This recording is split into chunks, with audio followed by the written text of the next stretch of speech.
Thank you Ashok బాబు గారు. దయచేసి అందరూ కూర్చోవాల్సిందిగా విజ్ఞప్తి.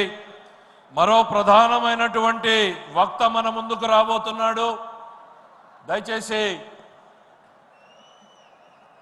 2 నిమిషాలు ప్రశాంతంగా కూర్చోవాలని చెప్పి కోరుతున్నాను.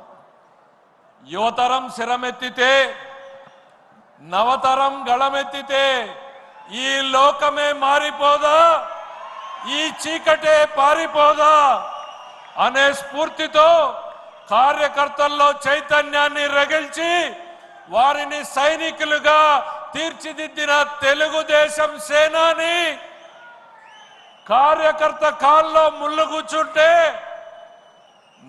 నా చేత్తో తీస్తాను అనే ఆలోచన చేసేటువంటి మనసున్న వ్యక్తి, నిరంకుశ పాలనకు వ్యతిరేకంగా నిర్బంధాలను బద్దలు కొడుతూ ప్రజల కష్టాలతో మమేకమవుతూ పేదలకు బాసటగా నిలుస్తూ రాష్ట్రం మొత్తం యువగళం పాదయాత్రతో నాటి పాలకులపై తొలి తిరుగుబాటు చేసినటువంటి యువ నాయకుడు.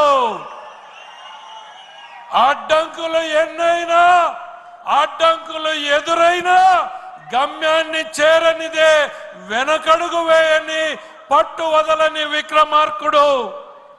యువత కలలే తన లక్ష్యంగా మరల్చుకున్న నాయకుడు. మారుతున్న కాలంలో పార్టీలో మార్పులు అవసరమంటూ పార్టీ బలోపేతానికి శ్రీకారం చుడుతున్నటువంటి నాయకుడు. తాత స్థాపించిన పార్టీని తండ్రి నడిపిస్తుంటే భవిష్యత్తును తీర్చిదిద్దడానికి సిద్ధమవుతున్న యువ నాయకుడు శ్రీ నారా లోకేష్ గారిని సగౌరవంగా ఆహ్వానిస్తున్నాం.